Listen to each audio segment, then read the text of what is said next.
அன்பான ஆன்மீக மற்றும் அறிவியல் ஆர்வலர்களுக்கு வணக்கம். மாணிக்கவாசகர் பெருமான் அருளிய திருவாசகத்தின் முதல் பாடலான சிவபுராண வரிகளுக்குள் இந்த பிரபஞ்சம் எப்படி இயங்குகிறது என்ற பிரபஞ்சவியல், காஸ்மோலஜி ரகசியங்கள் ஒளிந்திருக்கின்றன என்று சொன்னால் நம்புவீர்களா? வாருங்கள், பக்தி கலந்த அறிவியல் கண்ணோட்டத்தில் இதை ஆராய்வோம். நமச்சிவாய வாழ்க, நாதன் தாழ் வாழ்க. அறிவியல் ஒப்புமை: பிரபஞ்சத்தின் அடிப்படை ஆற்றல், ஃபண்டமெண்டல் ஃபோர்சஸ் சவுண்ட் வைப்ரேஷன்ஸ். விளக்கம்: நாதம் என்றால் ஒலி அல்லது அதிர்வு, வைப்ரேஷன் என்று பொருள். நவீன குவாண்டம் இயற்பியலின் ஸ்ட்ரிங் தியரி என்ன சொல்கிறது தெரியுமா? இந்த பிரபஞ்சத்தில் உள்ள மிகச்சிறிய துகள்கள் அனைத்தும் நிலையானவை அல்ல. அவை குறிப்பிட்ட அதிர்வெண்ணில் ஃப்ரீக்வென்சிஸ் அதிர்ந்து கொண்டிருக்கும் சிறிய இழை போன்ற அமைப்புகள். அறிவியல் பார்வை: பிரபஞ்சத்தின் அந்த ஆதி அதிர்வைத்தான், பிரபஞ்ச இயக்க ஆற்றலைத்தான் மாணிக்கவாசகர் நாதன் தாழ் என்கிறார். நமச்சிவாய என்பது 5 தனிமங்களை, பஞ்சபூதங்களை குறிக்கும் குறியீடு. பிரபஞ்சத்தின் அடிப்படை ஆற்றலின் அதிர்வுகளுக்கு நாம் செலுத்தும் நன்றி இது. இமைப்பொழுதும் என் நெஞ்சில் நீங்காதான் தாழ் வாழ்க. அறிவியல் ஒப்புமை: இருண்ட ஆற்றல் மற்றும் குவாண்டம் புல கோட்பாடு, டார்க் எனர்ஜி குவாண்டம் ஃபீல்ட். விளக்கம்: கண் இமைக்கும் நேரமும் பிரியாமல் எங்கும் நிறைந்திருப்பது எது? நவீன வானியற்பியல், ஆஸ்ட்ரோபிசிக்ஸ் படி இந்த பிரபஞ்சத்தின் 95% பகுதி நம் கண்ணுக்கு தெரியாத இருண்ட பொருள், டார்க் மேட்டர், மற்றும் இருண்ட ஆற்றல், டார்க் எனர்ஜி ஆகியவற்றால் நிரம்பியுள்ளது. இவை பிரபஞ்சத்தின் ஒவ்வொரு அணுவிலும், ஒவ்வொரு நொடியிலும் நீங்காமல் நிறைந்துள்ளன. அறிவியல் பார்வை: பிரபஞ்சத்தை எப்போதும் தாங்கி பிடித்துக் கொண்டிருக்கும், பிரபஞ்ச விரிவாக்கத்திற்கு காரணமான அந்த எங்கும் நிறைந்திருக்கும் புலத்தை, ஆல் பர்வேடிங் குவாண்டம் ஃபீல்ட் தான் இமைப்பொழுதும் நீங்காதான் தாழ் என்று அறிவியல் பூர்வமாக நாம் புரிந்து கொள்ள முடியும். கோகழி ஆண்ட குறுமனிதன் தாழ் வாழ்க. அறிவியல் ஒப்புமை: சிங்க மற்றும் மைய புள்ளி, த காஸ்மோஸ் சென்டர் சிங்குலாரிட்டி.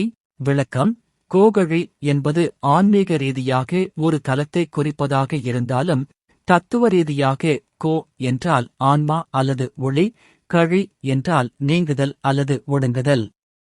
பிரபஞ்ச தோற்றத்திற்கு காரணமான பெருவெடிப்புக்கு, பிக் பேங் முன்னால் ஒட்டுமொத்த பிரபஞ்சமும் ஒரு புள்ளிக்குள் ஒடுங்கியிருந்தது.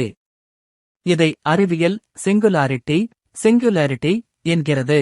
அறிவியல் பார்வை: எல்லையற்ற பேராற்றல் ஒரு புள்ளியில் குருமணி போல, ஒரு சிறிய ஒளி வத்து போல ஒடுங்கி நின்று, பின் அங்கிருந்து பிரபஞ்சத்தை ஆளத் தொடங்கியது என்ற பிரபஞ்ச மையத்தின் கோட்பாட்டை இந்த வரி நமக்கு உணர்த்துகிறது.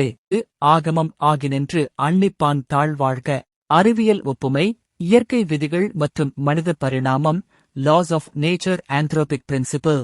விளக்கம்: ஆகமம் என்றால் பிரபஞ்சத்தின் மாறாத விதிகள், ஒழுங்குமுறை, லாஸ் ஆஃப் பிசிக்ஸ். அன்னிப்பான் என்றால் மிக அருகில் வந்து தித்திப்பவன், மனித உணர்வுகளுக்கு எட்டக்கூடியவன். அறிவியல் பார்வை: பிரபஞ்சத்தில் ஈர்ப்பு விசை, மின்காந்த விசை போன்ற மாறாத இயற்பியல் விதிகள், ஆகமங்கள் உள்ளன. அதே சமயம் அந்த பிரபஞ்சம் மனிதன் வாழத் தகுந்தவாறு, நமக்கு மிகவும் இணக்கமானதாக, ஃபைன் டியூன்ட் யூனிவர்ஸ் அமைந்துள்ளது.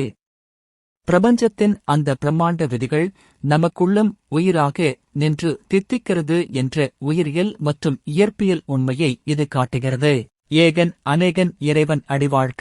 அறிவியல் ஒப்புமை: ஒரே மூலமும் அதன் பல வடிவங்களும், the theory of everything multiverse. விளக்கம்: ஏகன் என்றால் ஒன்று, அநேகன் என்றால் பல. அறிவியலின் மிகப்பெரிய தேடலே the theory of everything, the theory of everything தான்.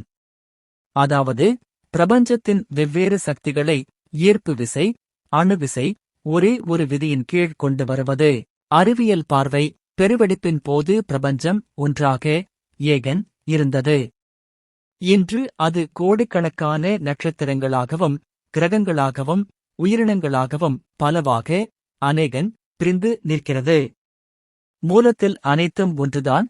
மாஸ் எனர்ஜி இக்விவாலன்ஸ், EMC 2 என்ற ஆல்பர்ட் ஐன்ஸ்டீனின் விதியை 1000 ஆண்டுகளுக்கு முன்பே ஏகன் அநேகன் என்ற 2 வார்த்தைகளில் மாணிக்கவாசகர் விளக்கிவிட்டார். அவுட்ரோ சோகஸ்மைலி. நண்பர்களே, நம் முன்னோர்கள் மெய்ஞானத்தால் கண்டறிந்த உண்மைகளைத்தான் இன்று விஞ்ஞானம் நுணுக்கு பெருக்கிக் கண்டுபிடித்துக் கொண்டிருக்கிறது. பிரபஞ்சத்தின் பேராற்றலை சிவம் என்று கொண்டாடினார் மாணிக்கவாசகர். அறிவியலும் ஆன்மீகமும் இணையும் இந்த தத்துவ பார்வை உங்களுக்கு பிடித்திருந்தால் உங்கள் கருத்துக்களை கமெண்டில் சொல்லுங்கள். மேலும் பல அறிவியல் பூர்வ ஆன்மீக பதிவுகளுக்கு நம்ம சேனலை சப்ஸ்கிரைப் செய்ய மறக்காதீங்க. நன்றி. திருச்சிற்றம்பலம்.